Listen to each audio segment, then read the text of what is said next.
Alrighty guys, about to get started in just a minute. Just making sure everything is all good, just per usual. Make sure we don't have any technical difficulties. Double checking all audio levels. Looking good. Looking good. Awesome. I can see chat. Cool. Alright, we're good there. Audio level's good. Let's pump that desktop up just a bit.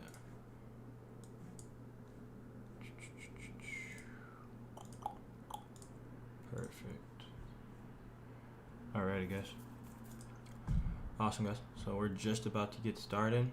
Welcome back. If you guys are new here, my name is Trent Manager. Welcome to MTV TA. I'm your guys' host, just per usual. Here we learn about the crypto markets, beginner level through advanced. And I go over basically every article and different things that I find are going to be useful for you guys in this space. It's very fast changing and there's a lot going on, and I pull my informational resources to the best of my knowledge and give you guys the most current updates possible that are going on in the space that I think are going to be the most valuable to you. So speaking on that, guys, if those I'm going to take a little bit extra time here today just to go over, I have gotten a lot of messages and other forms of contact for the Patreon and going over that. I want to get a little bit more integration going in there. So we're gonna head over to the Patreon just for a sec here, and I'm just gonna go over just a couple key details just in case anyone new here hasn't figured it out, or you're looking to join the Patreon, this is your first live stream and you just want to see how it goes. Nothing wrong with that. This is why I do these live streams for free, because I think the internet's free game, and I truly want, of course, before you pay some money, I want to see, you want to know what you're getting beforehand. So awesome. We're going to go into my Patreon page real quick, guys. So if you guys haven't hooked up your Discord to the Patreon, I really need you guys to do that, please, because it's going to be in the future, it's going to be a great learning tool. As we get more Patreons in here, I think we're about five right now. So once we hit 10, I do have a Patreon goal of 10. About close when we hit 10, I'm going to be transitioning a ton into the Discord. I just feel like right now it's not mainly necessary, just because we do have a smaller group, and you guys are of course still learning out and still getting your feet wet, which is completely fine. So just going over to my main Patreon page. Let me see if I can get the week 1 up here. Let's see if it goes to week 1. Just for all you newer people, and I review this stuff too. You're never too good to know any and all information. So this is the week 1 page. Here, I can zoom out just real quick. This is what I think is going to be, at least for entry level, some of you newer guys, that are going to be the best way to get you started off. Just to get the understanding. I got some charts in here. Nothing too crazy that you can't understand. The rainbow chart's a great one. Indicates long term. It also indicates other territories as well.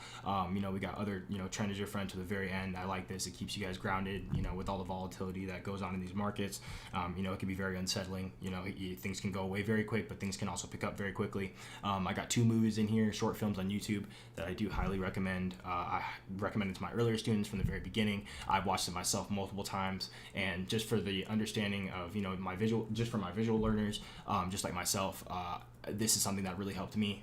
It goes over just from the very beginning to the upbringing now, goes over all the changes, all the speculations, all the different types of different phases Bitcoin has gone through, and just the blockchain in general.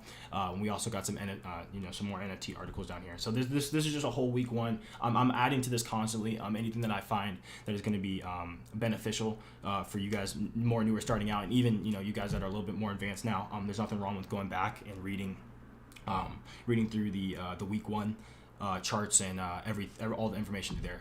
It's truly great, and I think it's just going to help just overall understanding. So all right, enough on that. Just wanted to get that out of the way and let you guys know. And then here I can show you guys just how to link up your Patreon to the Discord for those who actually don't know how to do it. I believe I have instructions on here, but let me make sure they're on here for you guys. Awesome.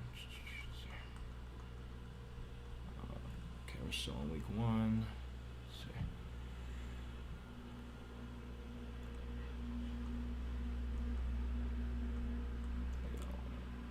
Let's see where we are. It should be in here. Let's see. It should be. All right, whatever. No worries. It's definitely on there. I pinned it to the top. I don't know why Patreon's giving me like all this extra all this extra stuff right here, but I don't really think it's that big of a deal for right now. But if you definitely look in here, there should definitely, oh, here it is right here, pinned it to the top, of course. So anyway, just quick little overview. You go through here, you go to your apps and your settings and your profile settings, and then you go to, I already have mine connected, but then you would go to apps at the top, and then obviously yours would be blank right here, and you could log in and make your Discord through there. And I believe it should connect you automatically, but if not, I can of course put the Discord link in the server.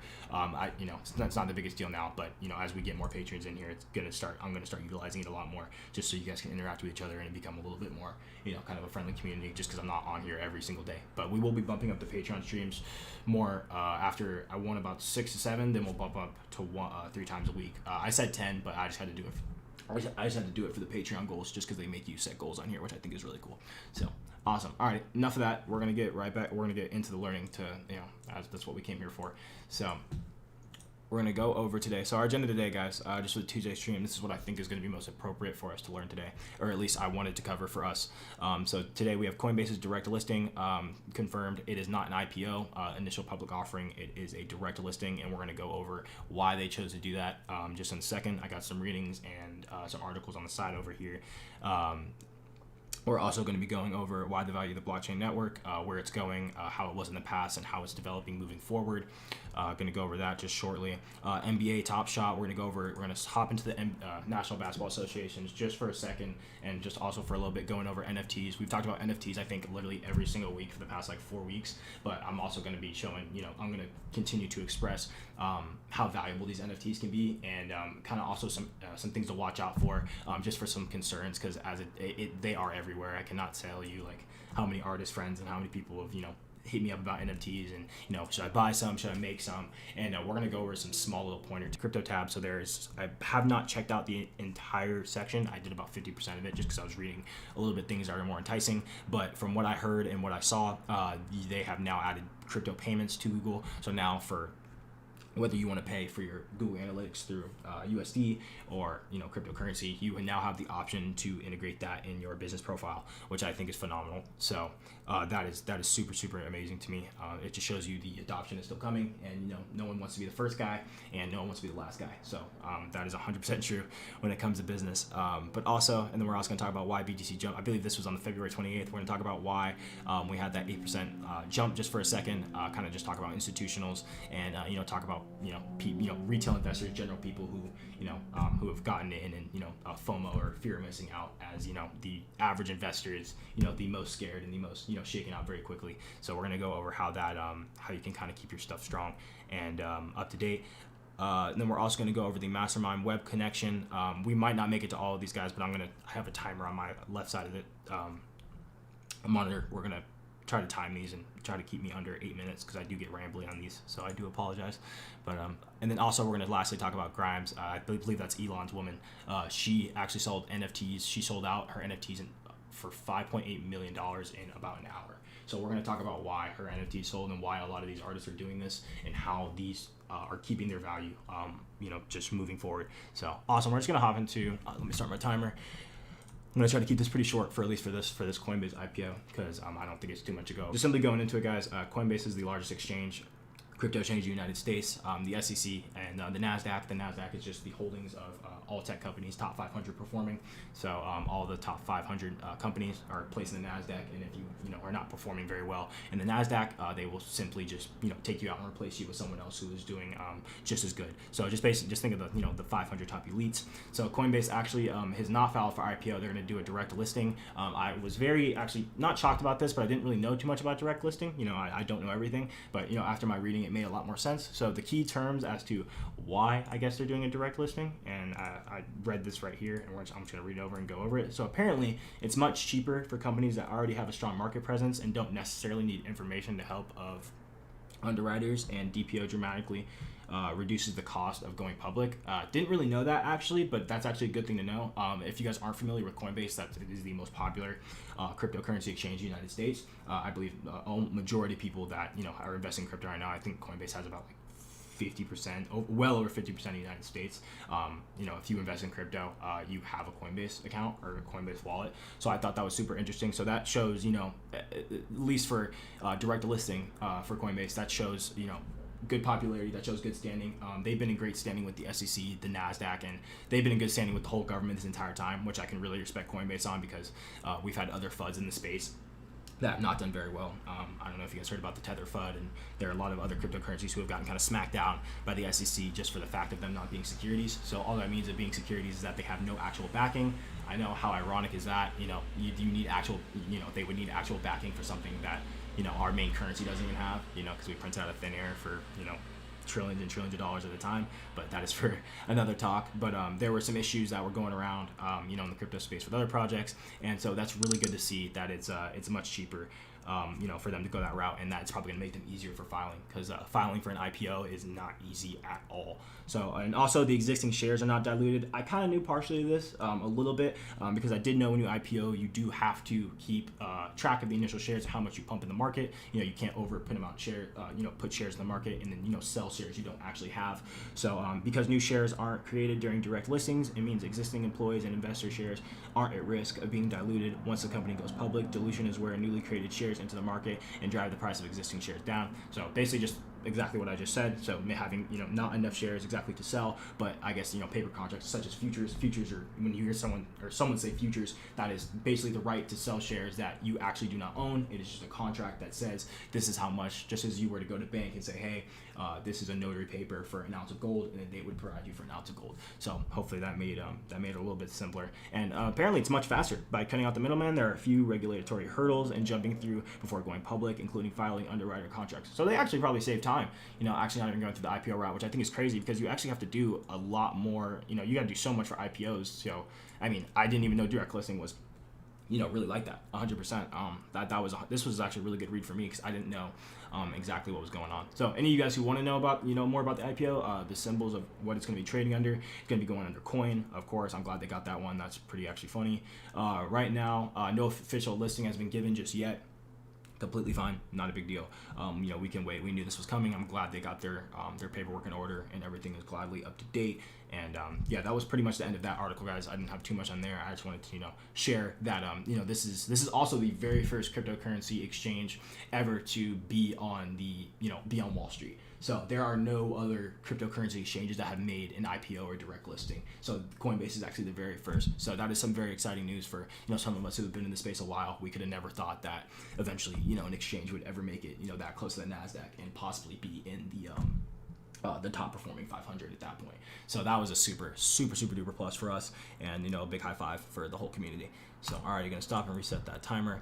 Also, guys, then we're gonna move on to we're gonna go over the value where the blockchain is going in networks. So this one I pulled, and I'm gonna try to explain why I pulled these articles to you too, guys. The reason I did pull this one is because it shows the development and the layer scale, the layer scaling of how the blockchain has came to be, over time, and just the evolution of how it's going to be used.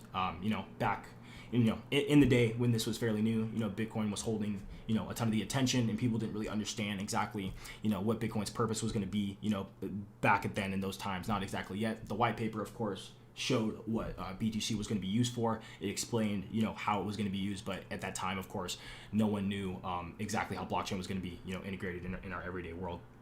So, starting off in 2011, one coin to rule them all. That's when Bitcoin's big appearance was kind of brought to main light. It had been around, it's been around since 2001, but you can't have here. Actually, might have to go to some drawing just to give you guys a better correlation as to really how I can explain this in a way. Oh yes. Oh, sorry, I haven't been looking at chat, guys, either.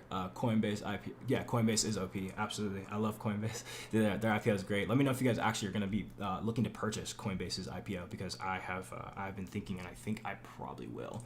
So. Absolutely. Here, let me go back and see what I was saying. One shoe coin to rule them all. Awesome. Okay, just had to get back on track real quick. So awesome. So when you're starting with with BTC, or oh my goodness, not good. So sorry. So starting with BTC, the big orange boy, the main center of attention, and then you're gonna have blockchain technology. So we're just gonna do BC. So you can have Bitcoin. You can't have Bitcoin without the blockchain network, and Bitcoin can. It's a vice versa thing. So you can't have one without the other. So not a lot of people understood exactly, Bitcoin in general, of course. So if you're not going to understand, layer one, you're not going to understand layer 2. I should have put blockchain above Bitcoin, but since I'm going to go by spotlight, just of understanding, for the majority of people, for what they understand first, it's going to be BTC. And if you understand Bitcoin, you're going to understand blockchain, because it's the exact same thing. So you can't have one without the other. So I just want to get that kind of visualized and kind of just show you that that they do play two correlations in a way. So moving on, one coin to rule them all. That was about 2011 to 2015. This is a pretty broad article, but I pulled it for a number of reasons. As we keep moving forward, it keeps going over ERC20s and other tokens. Basically, the development of how the blockchain is coming into be. It's giving timestamps is to show the acceptance, the pros and cons, the thoughts of people, developing over the years who didn't exactly understand, blockchain technology in a sense. And, as we keep moving forward, now in 2021, from 2019 to 2025, it is now starting in the rollover phase. You're starting to see people give credit where credit is due.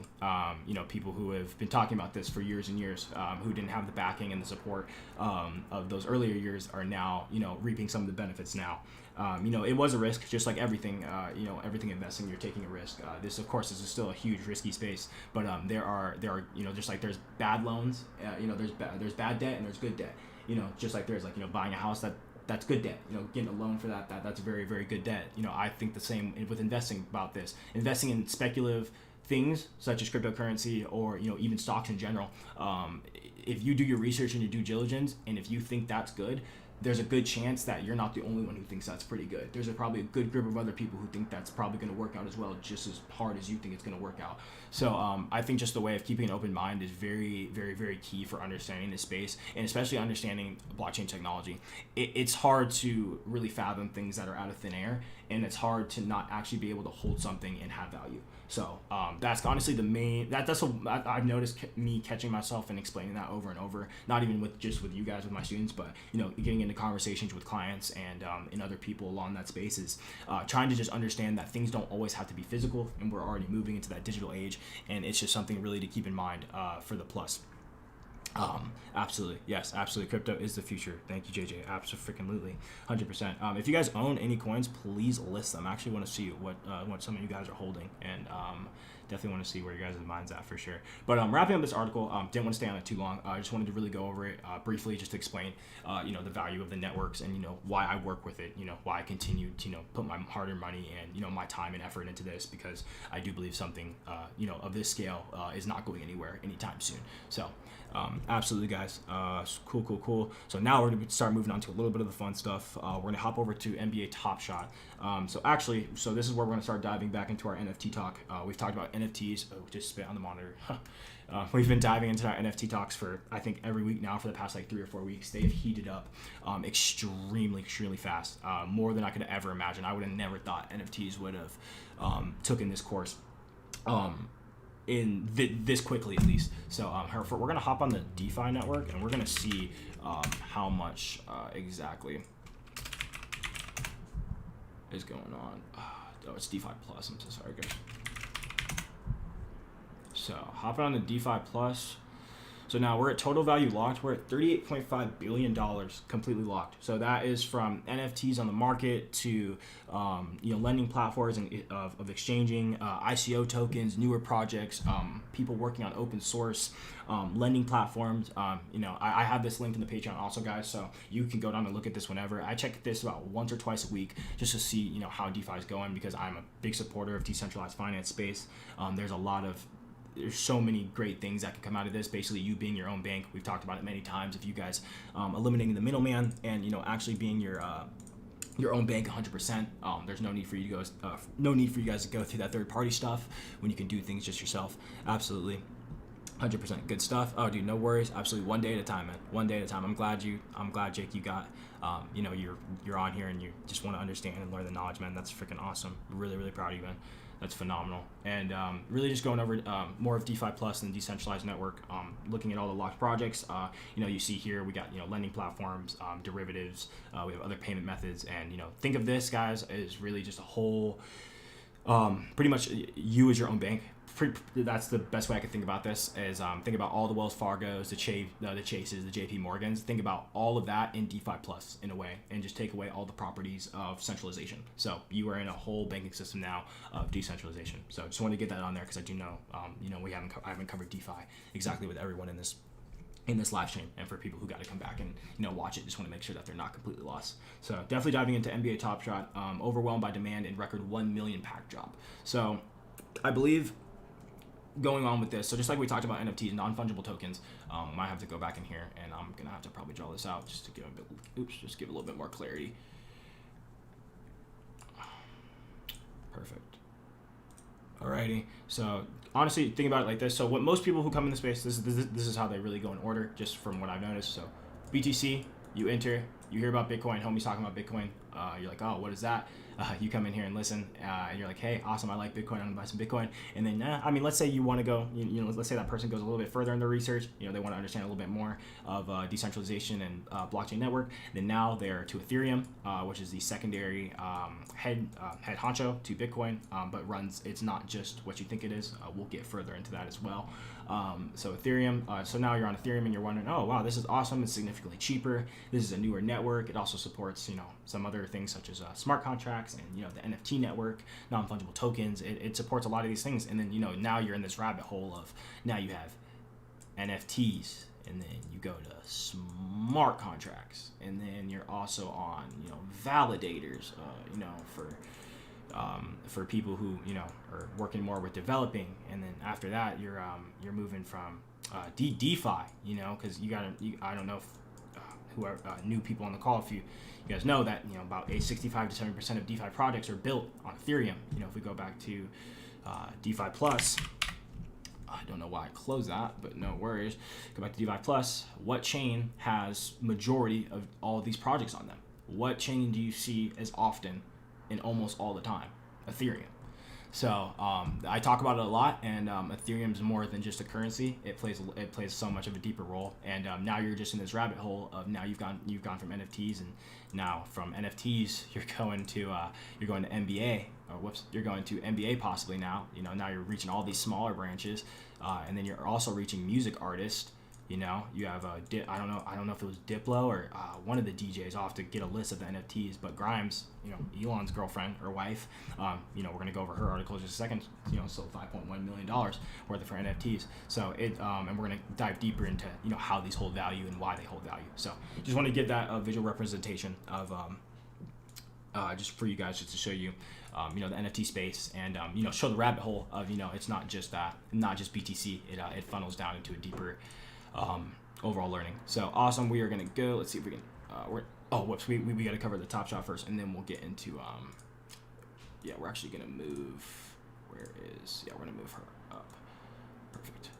Awesome. So going over NBA's Top Shot overwhelming demand pack. So non-fungible tokens, literally just as much as it sounds. So think about it as just as we're looking at now. You got a Ben Simmons, vintage card. You may have a Kevin Garnett 08 card. The same way.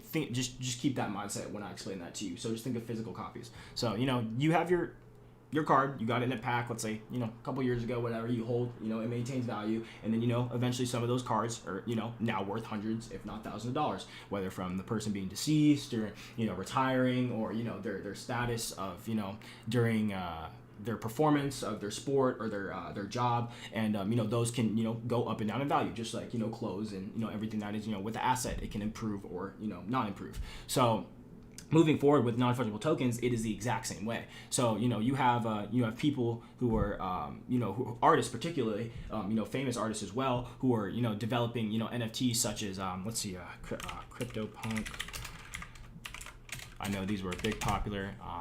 We can go to let's just go to the NFT. Let's just go to the NFT. Let's go to Rarible and see what's up right now, because it has been the absolute talk of the town for quite a while now. Let's see if we can get on Rarible and see what we got. Let's see if we can just.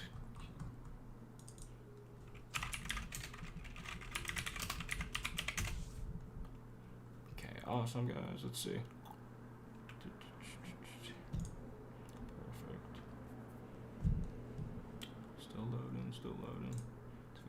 All right, cool. We'll just go to explore. Not a big deal. So if you go through here, this is Rarible. This is one of the bigger NFT sites. People log on here. Anyone can make NFTs.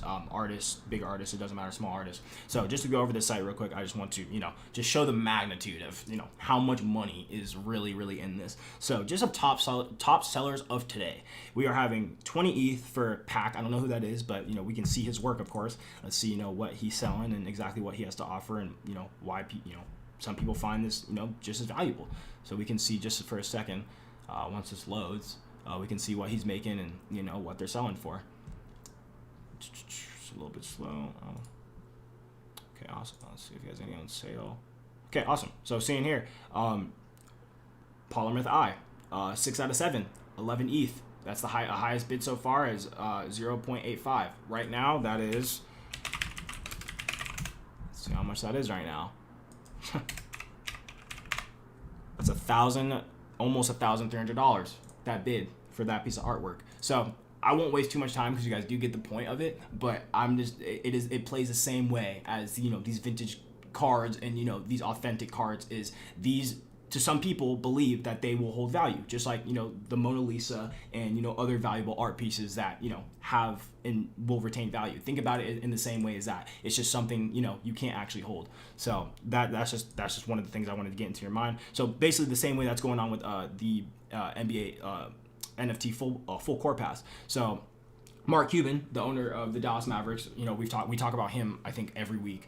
I think we talked about him every week for the past 4 weeks, so the past month. Head of the Dallas or owner of the Dallas Mavericks. He's a big NFT person. He loves NFTs, decentralized finance, Ethereum. He's been in this space for a very, very long time now. And we're gonna go later. We're gonna go over video. We're gonna talk about Mark Cuban again.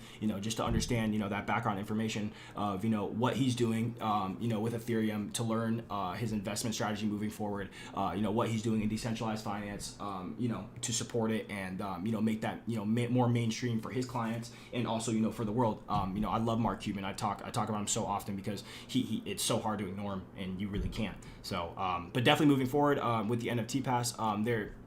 NBA is doing the exact same thing, so there's a good chance, that you may see a transition from, having actual physical cards of players, to having, digital, NFT cards of players. Zion Williamson, first round draft pick, maybe gold status, of, that section and that, holding value just as you would hold, a regular, actual trading card. But, the plus is just like actual physical items, trading cards, over time, they'll get not rusted, but they'll start to not hold their value as well, and that's just the material they're made out of. Some materials just aren't meant to last for 10, 15 years. Even if you keep it in good condition, there's some physical properties that have issues that digital properties do not, for a sense. But then not. You always have to get the cons in there. The cons, at least for my words of NFTs, is not for the fact of duplication. I know that's been a huge one I've gotten problems with. It says, Trent, I can just do the same thing and then just sell it back. I said, yeah, you can. I can go buy a canvas of the Mona Lisa off Amazon and put it in my room. And yeah, I have a canvas of the Mona Lisa, but I don't actually have the Mona Lisa. And where that comes into play is that you can see every single transaction on the blockchain. So if we go to Etherscan, this is what we use for develop, and you guys can see this too. You can see every single transaction that has been on the blockchain ever. So you just gotta find. So we can go to just this transaction, just for example purposes. So this was from this wallet address to this wallet address. We don't know who this is, of course. That's the whole point of having decentralization. But you can click on this wallet address and you can see everything that this wallet address has ever done. That goes for me, you, anyone in the entire world, all the time. So there's always 100% trust and transparency when it comes to blockchain technology, and this stuff cannot be manipulated just for the fact of it has to execute on both ends and it has to match. So that's kind of I definitely wanted to show you guys this for sure, because this definitely can kind of get some haze out of the way and just show how how the trust and transparency is there for NFTs. And back to my main point is that I don't actually own the Mona Lisa. It's just a copy of the Mona Lisa. But just on Etherscan, like I talked about, you can go and validate those NFTs just like the way I validated that. Just the way I validated on Etherscan that transaction, and it shows you who actually has the properties and the rights to that asset. So yeah, I could tell you I have the Mona Lisa, but you can easily just go check and see if I have it or not. So, I mean, it's a definitely more trust and transparency thing. And I believe in this space. I truly believe this space will definitely continue to thrive and move forward in the upward direction. So definitely with the NBA League Pass, I'll link that in the Patreon just for my more sports guys and want to read into this. Mark Cuban, I kind of mentioned this last week, but he didn't cover it too long. But I think it's super awesome that they continue to do this.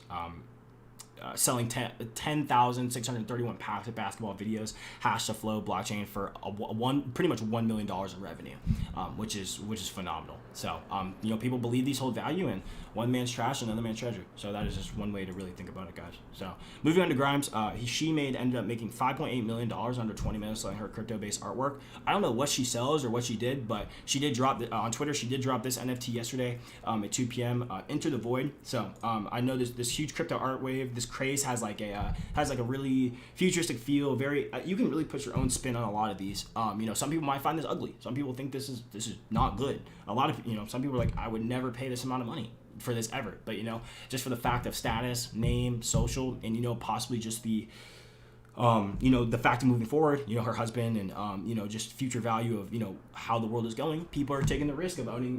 They want to pay this much for this art piece, hold it for the long term. See the value either appreciate or depreciate. That's the art of you going to buy NFTs, and honestly, you buying anything that's worth a value that you want to hold for a long time. It's you personally.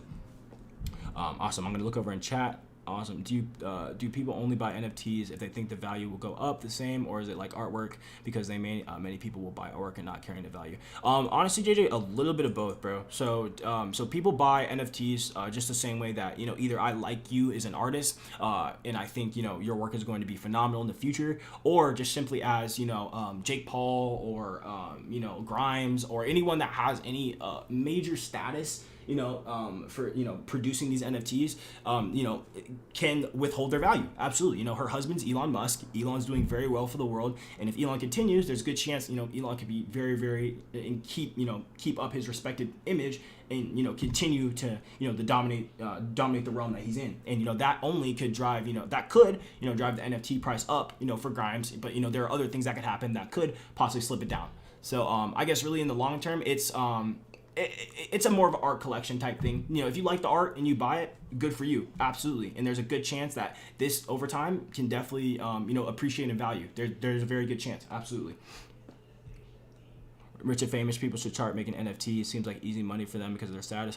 Absolutely. And that's one of the big things that we've had an issue with is that, just famous people hopping on board, just making NFTs. And that's not a bad thing in my opinion, but I think for, the small artists and people who want to get into NFTs on that realm, they're not going to overshadow, of course, the bigger individuals, who are doing NFTs. But it does, what they're doing, I think in a positive realm is they're pushing out this space to the mainstream. So, the bigger influencers are using their influence, to show that, hey, we're doing this. This is another form of, digital scarcity and digital value.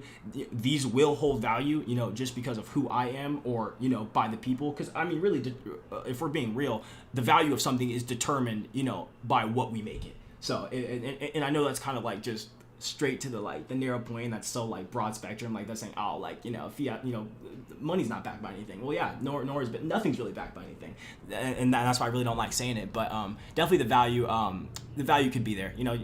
How artists die and pass away, and their art can jump in price value, or maybe that artist can't paint anymore, or it was a one-on-one collection. It's definitely along that deal. I definitely just try to keep it as simple as possible in the way of baseball cards, Mona Lisa, to the fact of just overall value of the art and status, which I think is awesome. So it's brand new. We're still learning. I still got a ton to learn on it, but I definitely think there's this is here to it's here to stay for sure.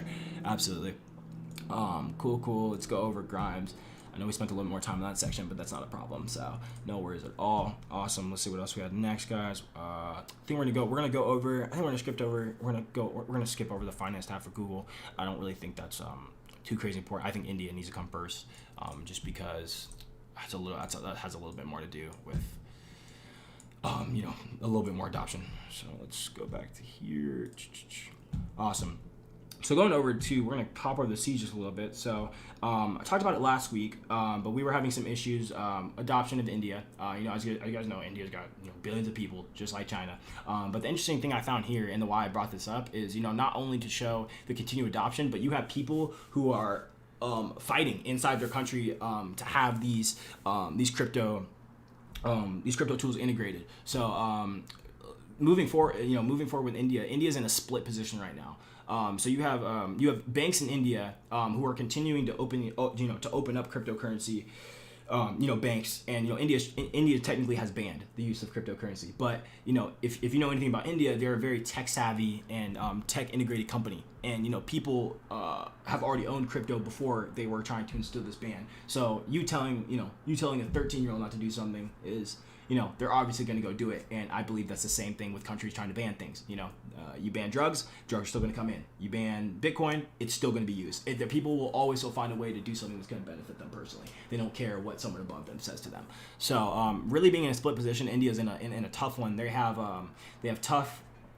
They have some upper government officials. They have some lower government officials. They have some bank and financial mediators who are just cannot agree on the same route of what to do with cryptocurrency. It is really truly a 50-50 split. And I believe I'm gonna play. Oh, is this video? Crypto Banco. Oh, that's just for the audio. But moving forward over that, they're very in a split system right now. In the fact of what we are gonna do for cryptocurrency integration. They have billions of people, lots more than we do, of course. So it's a lot harder of a decision to make for overall, as you just have so many people. But the crackdown for them is there's just so many different views in their country that are being spat out. They just can't seem to be on the same page. But this is something that is worth fighting for, and there are people in there that are doing the same thing. So the quote here in the middle, I don't know who said this, but I remember reading over it just briefly.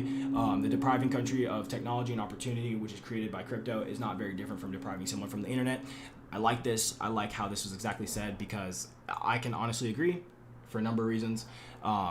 It's new, it's coming, just like the dot-com bubble when the internet was on the way. We weren't exactly alive just yet, but people thought the internet was going to be here. They thought, there's no way I'm going to be using that. Less than 12 years later, everything, is revolved around the internet. So it's patience, time, and just understanding. This is not a walk in the park. We're gonna have a lot more hiccups and things to discuss and things to fix when it comes to mainstream adoption. But this is the exact same cycle that the 2000s went through with their internet 2.0 adoption. So honestly, around the same range of how we're gonna keep moving there. Stay patient, keep the research. Keep doing research, and definitely trust the process. That is one of the best ways to go. So. Awesome, guys. And then we're gonna skip over just a little bit. I didn't really want to go in order. I had those kind of just as a guideline. And also, if you guys watch Shark Tank, this is another great one I really need to share. Is just more news for some mainstream adoption. We have Kevin O'Leary on the reverse stance. He has now reversed his sayings from cryptocurrency. He now has 3% of his portfolio in cryptocurrency. So if you know anything about these big dogs and these big cats, these guys do not like cryptocurrency. Peter Schiff, Kevin O'Leary have for years and years and years turned their eye from cryptocurrency and have told people, get out, stop, this is not it, this is not worth it, and we have proved them wrong every single time. So every single time we proved them wrong. So if they said we're going to zero, we go right back up. Every time we got a drop, they say it's over, and it just proves them wrong every single time. So it's good to see these bigger players come around and just kind of nod their head and really just give handshakes. I don't you don't have to buy cryptocurrency. That's like the one thing I try to push to people, is that you don't have to buy it. I just want you to understand it and respect it. 100%, absolutely. It's brand new, and new things lead to fear. Change leads to fear, and fear leads to rejection, and then that's where you get that's where you get non-adoption. You get people who are scared of the future and who don't understand things and would not like to see that change. Majority of people don't like change. Most people like being comfortable and don't want to be pushed outside their comfort zone and have to learn new things. But sadly, that's the way it is, especially with growing technology. Absolutely. So he is now a believer. He is. Oh, here, actually, he did quote this. Let's see. I'm fascinated. I'm investing. I'm holding a 3% weight in it between Ethereum and Bitcoin. The volatility sickens me, but I'm getting used to it. So there you go. Absolutely. I like that. You know, the volatility is tough. It's not not hard to swallow, but you know, it's something that you can stick through. You know, at the end of the day, you think long term and you understand your position. You understand possibly long term what is to come, and it's just something that you just kind of tuck away and forget about. So I like that Kevin has come around to this, and he's done many things in the past that have proved that he would never get here, and I'm glad that he's finally, you know, given some sort of acceptance. So absolutely. Let's see, I did have a couple clips for you guys. We're gonna go over Mark Cuban's interview real quick. It was a short 3-minute clip. This was on Ian Dunlap's channel. I think he's one of those financiers with Dave Ramsey. I think he does some small work with Dave Ramsey. But Mark Cuban, he goes over if the markets were to crash tomorrow, you know, what exactly would you do? And I'll definitely play this clip because I watched it earlier, and I think Mark Cuban gives a great example of, you know, what exactly he would do in this situation. So I'm definitely gonna give this a play.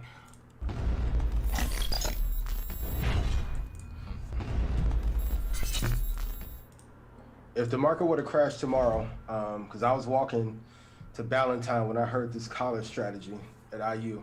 If the market were to crash tomorrow, how would you play it to mitigate as much risk as possible? I'm hedged right now. How are you hedging now? So I got this thing called a tailwind. He's talking about hedge, the where stock market. The more the market goes down, the more the VIX accelerates up, then the more these options kick in, right, and get bought. And so, because once you, I try not to be greedy. The biggest mistake that people make in the markets are they get greedy. I just want a little bit more. I just want a little bit more. Well, the more you're getting, by definition, the more risk is in the system, and the risk never leaves the system. Sometimes it gets pushed around, but like the people with GME and others found out, it always finds its way back to you. And my attitude is that, okay, I don't need it all, and so I'm going to take some of my profits and hedge. I might be, buying puts. I might be selling calls and buying puts. I might be using futures, whatever it may be, but I'm going to protect myself. And I did it going in, before 2008. I've done it all, did it after I sold broadcast.com. My entire career, I've done it. And some people have said, oh, you're crazy. You left this amount of money on the table or that amount. I don't need it all. Yeah. I just need to keep what I got, right? I need to protect what I got. And that was the way I felt before I had this much money, right? Don't get greedy. Don't try to squeeze out every nickel. Protect yourself, because markets do crash, and they do crash a lot. And the reality is, if you're the one with cash, when it crashes, you're going to make the most amount of money. Yep. Like when the shit hit the fan and went down in March, I was in decent shape, right? So I was taking cash that I had and buying more. And, things worked out. What percentage of options versus futures, and are you riding the VIX future upward, or are you shorting it and riding it down to like me? Well, now it's relatively low, right? And so I think there's a much better chance that it goes up than it goes down. Now you can't play the VIX directly; you have to play it indirectly. And so there's different angles. But the more complex it gets, the more expensive it gets. And so you got to really know what you're doing. And really, it depends what your assets are in. What stocks do you own, and what do you think about them, and are you willing? If they crash, if Netflix goes from 550 to 75, I'm still going to hold Netflix, right? But if I have Netflix and that's my retirement fund, how old am I? Am I 65? Am I 25? If I'm 25, I hold on. If I'm 45, I sell a little just to make sure I got some cash to cover in case things get worse. But I try to hold as much as I can, because historically over the years, if it's a good company, it comes back. Absolutely. I didn't know, actually, I might have played the wrong one. That wasn't exactly on the crypto hedge I was talking about, but I liked it kind of worked out because I liked what he said, and I like how, he continually talks about, I'm going to protect being greedy and, not squeezing, every last drop out of your, your assets, and, being wary and, of your investments, and, investing in things that are solid and firm. I could definitely agree with that. It wasn't the video I thought it was, but, no worries. It works out. It works out just fine, just because it, it teaches a lesson, and, that's someone that, I definitely respect heavily, just for the fact of him taking, the big leap of, being the first major, at least NBA at least, major supporters of decentralized finance and cryptocurrency, and, just taking the risk of, just really understanding the process and, really, just taking a very, better, a more positive gamble. Everything is a gamble, but there are better gambles you can do than others. Absolutely. So, alrighty, guys, we're clocking in at 50 minutes here, so we got about just a couple more minutes before we wrap up. If there is anything in particular that you guys wanted to go over real quick, I think I'm just gonna jump back to the Patreon real quick and just kind of go through it with you guys real quick. I know we kind of went back forward at the beginning, but I feel like I didn't really cover exactly what I wanted to. I feel like I missed out on something in particular, but I'll hop back in. Oh, whoops, it's already open. So definitely hopping back in the Patreon.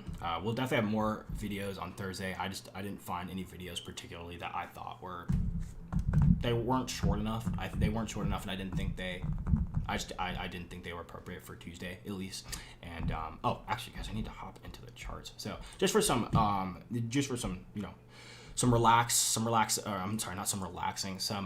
stress easers. I hopped on the charts. You guys know I do some technical analysis. Of course, we will have a section of learning this. I just need to find a good time that I think is going to be good for people who want to understand this. Let's see. Dude, I do not have any NFTs right now. I have some that I made. I haven't deployed them yet, though. I have a couple I have 2 or 3 that I want to put on there. I just don't know the time I want to put them on there. But I do not own any right now. I have thought about some. There are some artists I do really enjoy, and I think that I want to at least own one that I find either personally cool or maybe for future value. Absolutely. But I do have a couple I do want to deploy, man. Absolutely.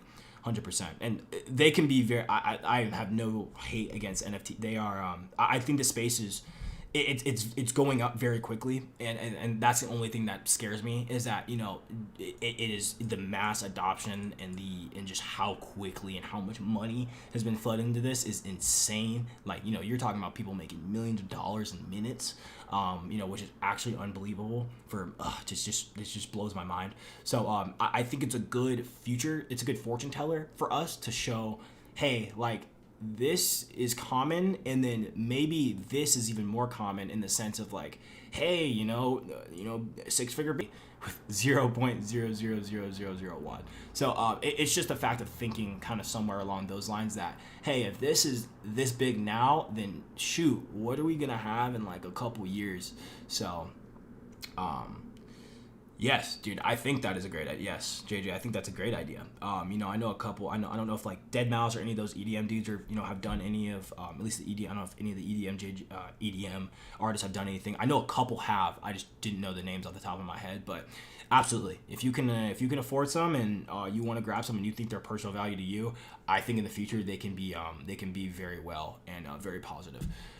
So hopping back to the chart here, I just wanted to give you guys kind of just some ease here, kind of just look at the BTC chart. So for everyone kind of losing their horses here, I've had to kind of explain multiple times. The green lines here indicate from A, B, C, and D. These indicate our support line or our resistance lines.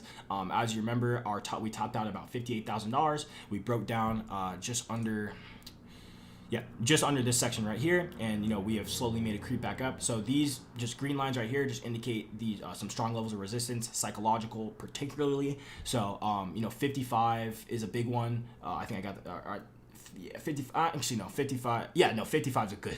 That's definitely a good one. So all these indicate is that there's nothing wrong with bouncing around between these two levels here. There's nothing wrong with this. This is completely normal.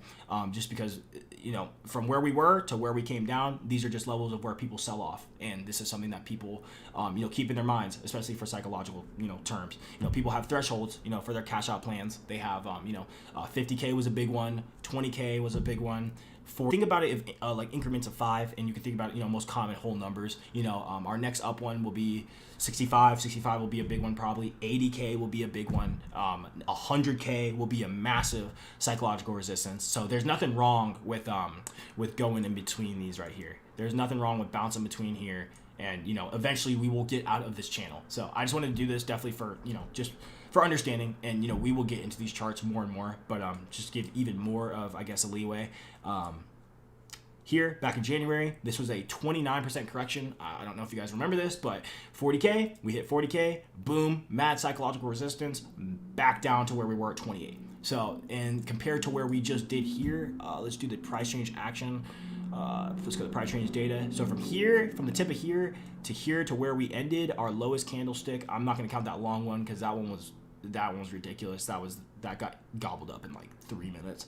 So going down here, this is a 25% correction to what we just had. From the top of this wick all the way down to this bottom of this wick here. That's another 25. So really the difference from here to here, nothing crazy. And look what we did after our 25% correction, or 29% in January. We fondled around a little bit, went up, got down and down. We shaked out some of the weaker players, and people who couldn't stomach the volatility here and here. And the next thing you knew, we were up to 58. So the trend is your friend. The patterns repeat themselves. Things happen again and again, and we're understanding the market cycle. But really buy and hold. That's really that's the simple terms. And even if I go longer term, same thing. Absolutely. This is just a brief overview of kind of just what we've the volatility we've had. This was a 29% one right here. This was let's see what this small one is. This small one up here was. I don't think this one was that bad. This was another 10% correction. So it just shows you that volatility is part of the game, and definitely don't freak out. And this is all part of the long process. So as you can tell, we keep progressing. So absolutely. So guys, we're gonna finish up on the Patreon. Just go back real quick. I know we're cutting it close on time. We got 2 minutes left. So going through the page, anyone who is new here and kind of just wants, I'll just kind of just break down the page quickly here. Awesome. So week 1, guys, hopping into week 1, anyone who's new and kind of just wants the the ground floor of understanding, I try to chime at least some beginner friendly lessons in each live stream, for those who hop in midway, because we are a couple weeks, of course, ahead. Not everyone was here for the very beginning, and that's completely fine. So week 1, you're gonna have all the tools and benefits that I believe are going to be working out, for your week 1 education. I'm going to be adding more to this weekly, even today. So definitely take a look at that for week 1. This should be free and unlocked for those who are just kind of skimping around and want to just see what we're about here. And then DeFi, I got a DeFi section for the second post. Going to be adding more to that. Also got the syncing the Patreon with your Discord. Got some great readings on some other web charts and visual. I know a lot of you guys are visual learners just like I. Got my main website portfolio up there. Anyone for for business purposes. Got some good book links. Some movies, some more links, some readings. Pretty much the whole 9 yards, guys. I try to give more information on the Patreon. I never want you guys to be bored, or I'm not even be bored, kind of run out of material on the Patreon. And if you do run out of the material on the Patreon, I want these material links and these readings to, unlock, further, critical thinking in your head. So, you reading this article and now you have all these thoughts about NFTs, and now you might want to go, or you might go Google, how do I make an NFT? Or, now how do NFTs translate to, or, how do NFTs, get delivered to people? And then you start, maybe diving more true into that. Your guys' critical thinking skills are, the most important. I just crack the door open for you guys here and give you guys the whole meal on the table, and then you guys can pick and choose what courses you want to take, and then you can definitely go from there. But definitely, guys, we're gonna wrap it up here, probably just in 30 seconds, probably to a minute. Any further questions you guys have, you guys can chat them, no worries at all. But that was pretty much it for the live stream today. Just wanted to cover, mostly covered everything that I wanted to. I had a little bit extra stuff on here that I didn't think was very suitable, and we did get a little bit rambling on some other parts, but I'm very pleased about how we wrapped up. Awesome. But yeah, for Thursday next week, I'll keep some updates in the Patreon for you guys, and we'll see how the next 2 days unfold, or until Thursday at least. But I'll have a lot more videos on Thursday. Today was kind of just a little bit more of a reading day and more of a critical thinking day, I guess I'd say, and kind of a little bit of a review. But a lot of this stuff is review, because this is a brand new space. So awesome.